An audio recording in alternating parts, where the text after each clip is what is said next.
ప్రభునందు ప్రియమైనటువంటి వారలారా, ప్రభు అయిన యేసుక్రీస్తు నామమున మీ అందరికీ శుభములు తెలియచేయచ్చు ఉన్నాను. మీరంతా క్షేమంగా ఉన్నారని నేను నమ్ముచు ఉన్నాను. ఈ మాధ్యమం ద్వారా మరి ఒక పర్యాయము దేవుని వాక్యాన్ని మీకు అందచేసేటువంటి ఈ భాగ్యాన్ని దేవుడు నాకు అనుగ్రహించినందుకు దేవునికి వందనాలు చెల్లిస్తూ ఉన్నాను. నాతో కూడా కలిసి మీరు అపోస్తలుడైనటువంటి పౌలు ఎఫెసీయులకు వ్రాసినటువంటి పత్రిక 1వ అధ్యాయము 4వ వచనము నుండి 6వ వచనం వరకు మరి గమనించాలని నేను మనవి చేయిచు ఉన్నాను. ఎఫెసీ పత్రిక 1వ అధ్యాయము 4వ వచనము నుంచి 6వ వచనం వరకు. ఎట్లనగా తన ప్రియుని యందు తాను ఉచితముగా మనకు అనుగ్రహించిన తన కృపా మహిమకు కీర్తి కలుగునట్లు తన చిత్త ప్రకారమైన దయాసంకల్పము చొప్పున యేసుక్రీస్తు ద్వారా తనకు కుమారులనుగా స్వీకరించుటకై మనలను ముందుగా తన కోసము నిర్ణయించుకొని మనము తన ఎదుట పరిశుద్ధులమును నిర్దోషులమునై ఉండవలనని జగత్పునాది వేయబడక మునుపే ప్రేమ చేత ఆయన క్రీస్తులో మనలను ఏర్పరచుకొనెను. ప్రియులారా, ఈ సమయంలో మనం చదువుకున్నటువంటి ఎఫెసీ పత్రిక 1వ అధ్యాయము 4, 5, 6 వచనాలు చాలా ప్రాముఖ్యమైనటువంటి వచనాలు. ఆ మాటకు వచ్చినట్లయితే ఈ ఎఫెసీ పత్రిక పౌలు రాసినటువంటి పత్రికల్లో చాలా ప్రాముఖ్యమైనటువంటి పత్రిక. ఈ పత్రిక మనందరికీ తెలిసినటువంటి రీతిగా చరపత్రికల్లో ఒక పత్రిక. రోమానగరంలో మొదటిసారి ఖైదీలో ఉంటూ క్రీస్తు శకము 64వ సంవత్సరములో అపోస్తలుడైనటువంటి పౌలు ఎఫెసీలో ఉన్నటువంటి సంఘానికి ఈ ఉత్తరాన్ని వ్రాశాడు. పౌలు 2వ 3వ మిషనరీ యాత్రల్లో ఎఫెసీ పట్టణాన్ని దర్శించినట్లుగా అపోస్తల కార్యముల గ్రంథము 18వ అధ్యాయము 19వ అధ్యాయము ద్వారా మనకు అర్థమవుతుంది.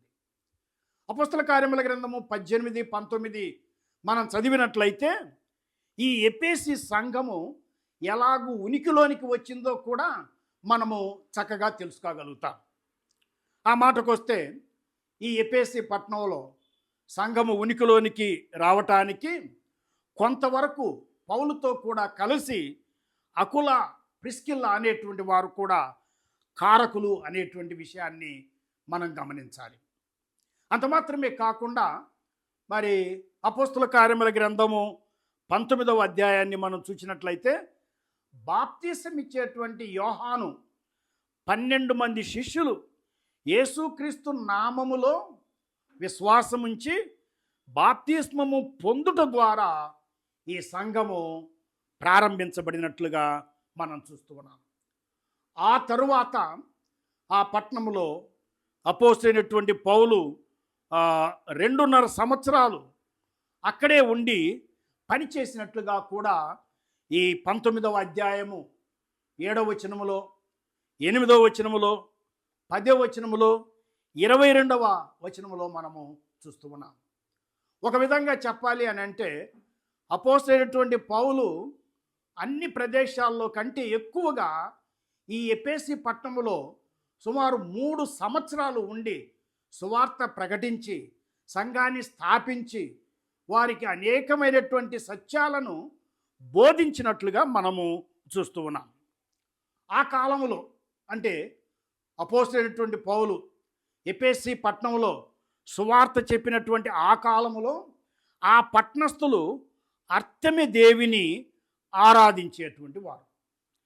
అర్తెమిదేవి ఆరాధికులు పౌలుకు సువార్తకు వ్యతిరేకంగా పెద్ద అలజడి రేపారు. కనుక వారు ఆ పట్టణంలో కొంత ఇబ్బందిని ఎదుర్కొన్నారు.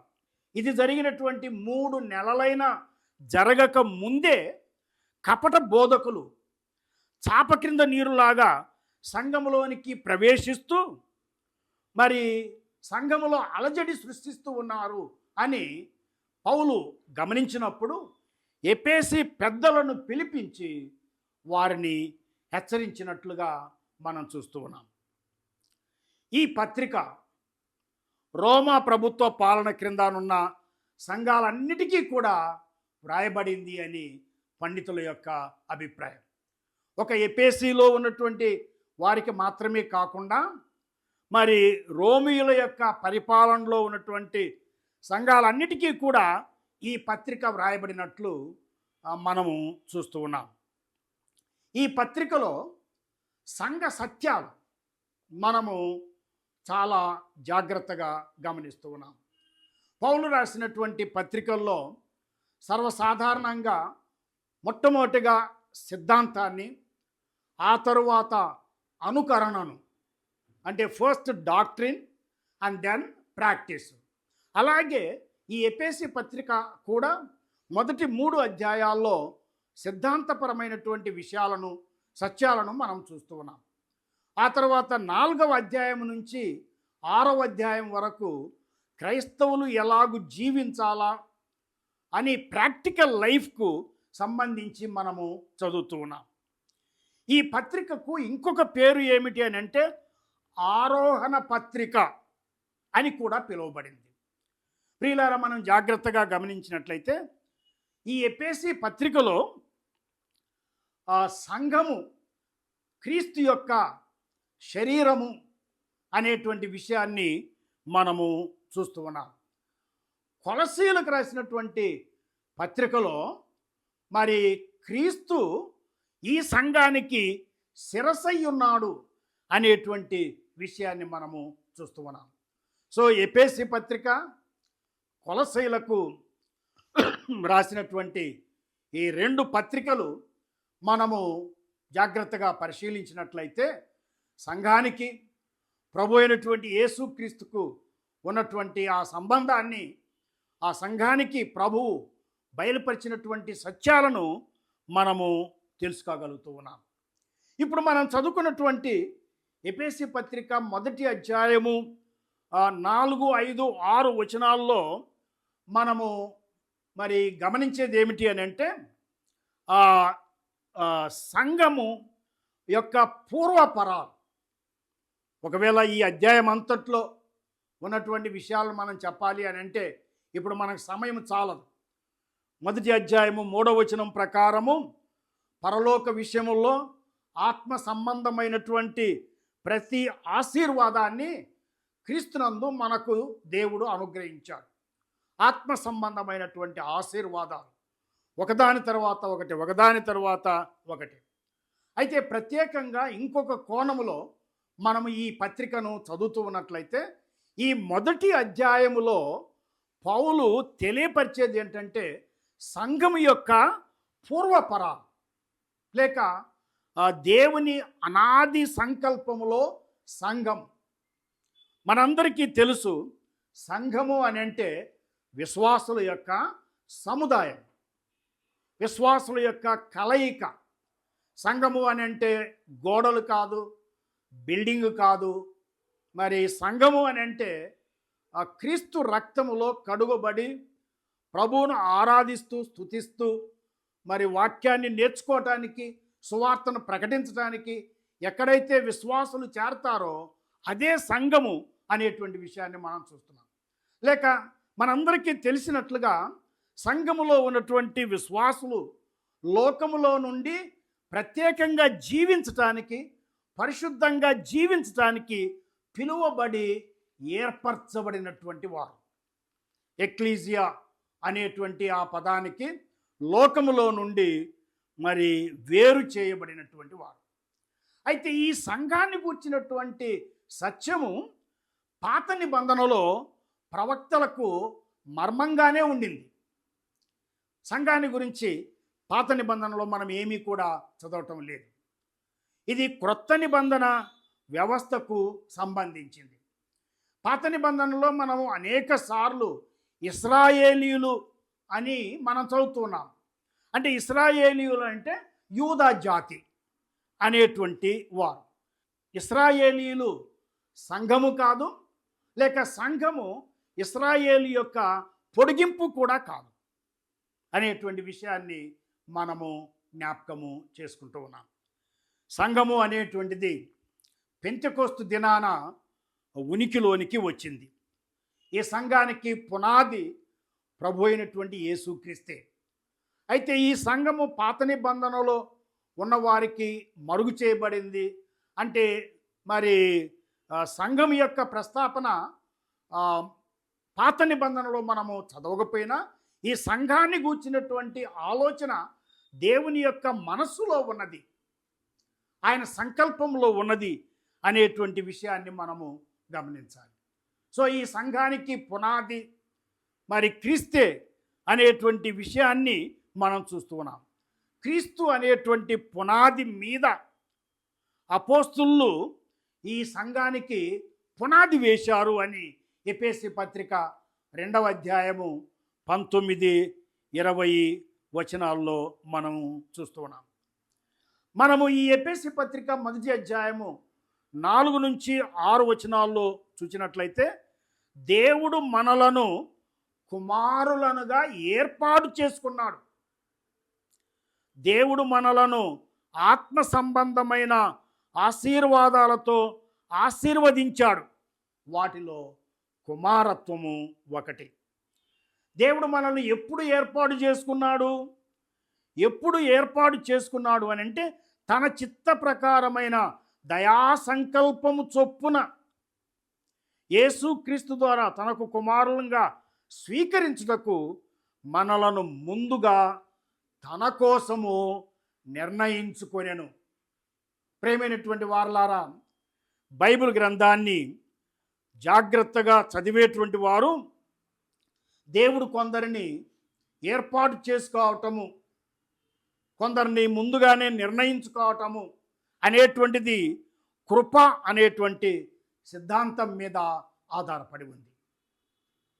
లేక దీనిని ఏమంటారు అని అంటే, ది డాక్ట్రిన్ ఆఫ్ ప్రీడెస్టినేషన్, లేక ద డాక్ట్రిన్ ఆఫ్ ఎలక్షన్. దేవుడు ముందుగానే మనలను ఏర్పాటు చేసుకున్నారు. మనల్ని ఏర్పాటు చేసుకోమని మనము దేవునితో చెప్పలేదు. మనల్ని దేవుడు ఏర్పాటు చేసుకోవటానికి మనము ఏ మంచి కార్యము కూడా చేయలేదు. అయితే దేవుడు తన దయా సంకల్పము చొప్పున ఉచితముగా కృపచేత లోకము పుట్టక మునుపే, మన తల్లి గర్భములో మనము రూపించక మునుపే దేవుడు మనల్ని ఏర్పాటు చేసుకున్నాడు. దేవుని యొక్క ముందు నిర్ణయం. చాలామంది ఇది అర్థము కాక ఈ సత్యాన్ని తృణీకరిస్తూ ఉన్నారు. ఏమంటూ ఉన్నారంటే, దేవుడు కొందరిని రక్షించబడటానికి ఎలా ఎన్నుకొని మరికొందరిని విడిచిపెడతాడు, ఇది పక్షపాతం కాదా, అన్యాయం కాదా అని వాదిస్తూ ఉన్నారు. ప్రియులారా, దేవుడు ఆయన మన సృష్టికర్త కనుక ఆయన ఏది చేసితే అది నిజము, అది న్యాయము అని మనము నమ్మాలి. దేవుడు మనల్ని ఎందుకు ఏర్పాటు చేసుకున్నాడో అది ఆయనకు మాత్రమే తెలుసు. ఆ తర్వాత లేఖనాల ద్వారా మనకు తెలియపరిచాడు. కనుక సంఘము యొక్క పూర్వపరాలు లేక అనాది సంకల్పములో సంఘము అనేటువంటి విషయాన్ని గమనించినట్లయితే, అనాది కాలము నుండి, లోకానికి పునాది వేయబడక ముందు నుండి దేవుడు మనలను ఏర్పాటు చేసుకున్నాడు. ఒకవేళ ఇది మనము అంగీకరించడానికి మరి కష్టంగా ఉన్నప్పటికీ దేవుని వాక్యములో ఆ విషయము చాలా తేటగా ఉన్నట్లుగా మనము జ్ఞాపకం చేసుకుంటున్నాం.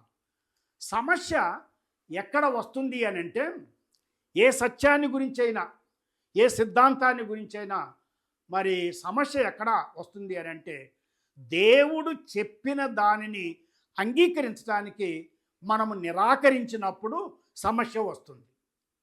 కొన్నిసార్లు మానవులు ఏమనుకుంటారు అని అంటే, దేవుని కంటే మాకు ఎక్కువ జ్ఞానం ఉన్నది అని అనుకుంటారు. కొన్నిసార్లు మానవులు ఏమనుకుంటారంటే దేవుడు తప్పు చేశాడు అని అనుకుంటారు. దేవుని తప్పు పట్టడానికి ప్రయత్నం చేస్తారు. అలా కాకుండా దేవుడు ఆయన వాక్యములో ఏమైతే బయలుపరిచాడో దానిని అంగీకరించవలసినటువంటి బాధ్యత మన మీద ఉన్నది. ఈనాడు మనము సంఘములో ఉన్నామంటే, ఈనాడు రక్షించబడి ఉన్నామంటే, మరి ఆ రక్షణలో మనము కుమారత్వము అనేటువంటి ఆశీర్వాదాన్ని మరి పొందాము, ఈ స్వాస్థ్యాన్ని పొందాము, మరి క్రీస్తు కూడా సమాన వారసులము అయ్యాము అని అంటే అది దేవుని దయా సంకల్పం యొక్క ముందు నిర్ణయం. దానిని బట్టి మనము దేవుణ్ణి స్తుతించాలి, దాన్ని బట్టి దేవుణ్ణి కొనియాడాలి. 2వ దెసలోనికైలకు వ్రాసినటువంటి పత్రిక 2వ అధ్యాయము 13వ వచనములో, ప్రభు వలన ప్రేమించబడిన సహోదరులారా, ఆత్మ మిమ్మును పరిశుద్ధపరచుట వలనను మీరు సత్యమును నమ్ముట వలనను రక్షణ పొందుటకు దేవుడు ఆది నుండి మిమ్మును ఏర్పరచుకొనెను గనుక, రక్షణ పొందుటకు ఆది నుండి దేవుడు మనలను ఏర్పరచుకొనెను గనుక మేము మిమ్మును బట్టి ఎల్లప్పుడూ దేవునికి కృతజ్ఞతాస్తుతులు చెల్లింప బద్దులమై ఉన్నాం. ఆది నుండి మనము రక్షించబడటానికి దేవుడు మనలను ఏర్పాటు చేసుకున్నాడు. ఎఫెసీ పత్రిక 1వ అధ్యాయము 5వ వచనములో ఆ విషయాన్ని మనము ఇంతకు ముందుగానే చదువుకున్నాం. రోమాపత్రిక 8:29, ఎందుకనగా తన కుమారుడు అనేక సహోదరుల్లో జ్యేష్ఠుడగునట్లు దేవుడు ఎవరిని ముందు ఎరిగెనో వారు తన కుమారునితో సారూప్యము గలవారగుటకు వారిని ముందుగా నిర్ణయించెను. దేవుడు నిర్ణయించాడు. కనుక మనము రక్షించబడ్డాము అని అంటే దేవుని యొక్క నిర్ణయము అనేటువంటి విషయాన్ని మనము జ్ఞాపకము చేసుకుంటూ ఉన్నాం. అంతకంటే ఇంకా తేటగా ప్రియులారా, ఒక వచనాన్ని నేను మీకు చదివి వినిపిస్తాను. దేవుడు ముందుగానే మనం రక్షించబడటానికి ఆయన సిద్ధం చేసినటువంటి ఆ ఆశీర్వాదాలను స్వతంత్రించుకోవటానికి మనం పుట్టక మునుపే, మన తల్లి గర్భంలో రూపించబడక మునుపే ఆయన మనలను కానీ అన్యులను కానీ ఏర్పాటు చేసుకున్నాడు. అపోస్తుల కార్యముల గ్రంథము 13వ అధ్యాయము 48వ వచనం, అన్యజనులు ఆ మాట విని సంతోషించి దేవుని వాక్యమును మహిమపరిచిరి మరియు నిత్య జీవమునకు నిర్ణయించబడిన వారందరూ విశ్వసించిరి. నిత్య జీవమునకు మరి నిర్ణయించబడిన వారందరూ విశ్వసించారు. ఎవరు నిర్ణయించారు? మనం రక్షించబడ్డాము అని అంటే ఎవరు నిర్ణయించారు? ఎవరు తీర్మానం చేసుకున్నారు? మనము కాదు, ముందుగానే దేవుడు నిర్ణయించాడు. దేవుని యొక్క నిర్ణయములో, సంకల్పములో, ఆయన ప్రణాళికలో మనము ఉన్నాము గనుక సువార్త ప్రకటించబడినప్పుడు ఆ సువార్తను మనం అంగీకరించాం. ప్రియులారా, ఈ యొక్క సమయంలో సంఘము యొక్క పూర్వపరాలు, సంఘము ఏదో ఆఫ్టర్ థాట్ కాదు, మరి దేవుని యొక్క మరి మనస్సులో ఈ సంఘాన్ని గూర్చినటువంటి ఆలోచన మరి చిరకాలము నుండి ఉన్నట్లుగా మనము చూస్తూ ఉన్నాము. కనుక దేవుని దయా సంకల్పం చొప్పున దేవుడు మనల్ని ఏర్పాటు చేసుకొని రక్షించాడు. కనుక మనం ఆయన యందు విశ్వాసం ఉంచగలిగాం. ఆయన మనల్ని ఏర్పాటు చేసుకున్నాడు కనుక సువార్త మనకు వినిపించబడినప్పుడు మనము విశ్వసించాం. ఒక వ్యక్తి యేసు ప్రభువునందు మరి ఏర్పరచబడ్డాడా లేదా అని ఎలా తెలుసుకోవటం అని అంటే, సువార్త ప్రకటించబడినప్పుడు ఏ వ్యక్తి అయితే ఒప్పించబడి పాపాన్ని ఒప్పుకొని యేసు ప్రభువును హృదయములో చేర్చుకొని రక్షించబడతాడో ఆ వ్యక్తి దేవుని నిర్ణయంలో ఉన్నాడని మనం అర్థం చేసుకోవటానికి అవకాశం ఉన్నది. యోహాను సువార్త 1వ అధ్యాయము 12వ వచనములో చూస్తే, తన్ను ఎందరు అంగీకరించిరో అనగా తన నామమునందు విశ్వాసముంచిన వారికి దేవుని కుమారులగుటకు ఆయన అధికారము అనుగ్రహించెను. ఆయన నామమునందు విశ్వాసముంచిన వారికి దేవుని కుమారులగుటకు అధికారము అనుగ్రహించెను. వారు దేవుని వలన పుట్టిన వారే గాని రక్తము వలననైనను శరీరేచ్ఛ వలననైనను మానుషేచ్ఛ వలనైనను పుట్టినవారు కారు. కనుక ఈ దైవ సందేశాన్ని వినేటువంటి వారు ఎవరైనా కూడా, నా ప్రశ్న ఏంటంటే, సువార్తను విన్నారా? సువార్తను వింటే ఆ సువార్తను నమ్మారా? రక్షించబడ్డారా అనేటువంటిది ప్రశ్న. సంఘం యొక్క పూర్వపరాలు అనాది సంకల్పములో దేవుడు మనలను ఏర్పాటు చేసుకున్నాడు, మనలను రక్షించాడు. ఇంకా రక్షించబడకుండా ఉంటే మరి సువార్తను విని మరి ప్రభు అయిన యేసుక్రీస్తునందు విశ్వాసం ఉంచాలి. ఈ యొక్క సిద్ధాంతాన్ని మనము నమ్మినప్పటికీ సువార్త అంతటా ఎందుకు బోధిస్తున్నాము అని అంటే, దేవుడు ఎవరిని ఏర్పాటు చేసుకున్నాడో మనకు తెలియదు. కనుక మనం సువార్త ప్రకటించాలి. దేవుని ఏర్పాటులో ఉన్నటువంటి వారు ఆయన యందు విశ్వాసం ఉంచేటట్లుగా పరిశుద్ధాత్మ దేవుడు వారికి కృపనిస్తాడు. నువ్వు రక్షించబడి ఉంటే చాలా సంతోషం. ఒకవేళ రక్షించబడకుండా ఏ మాటలు వింటూ ఉన్నట్లయితే దేవుని దయా సంకల్పం చొప్పున మనల్ని ఆయన ఏర్పాటు చేసుకున్నాడు. కనుక సువార్తను విని రక్షించబడాలని దేవుడు మనలందరినీ కూడా హెచ్చరిస్తూ ఉన్నాడు. దేవుడి ఈ మాటలను ఆశీర్వదించునుగాక. ఆమేన్.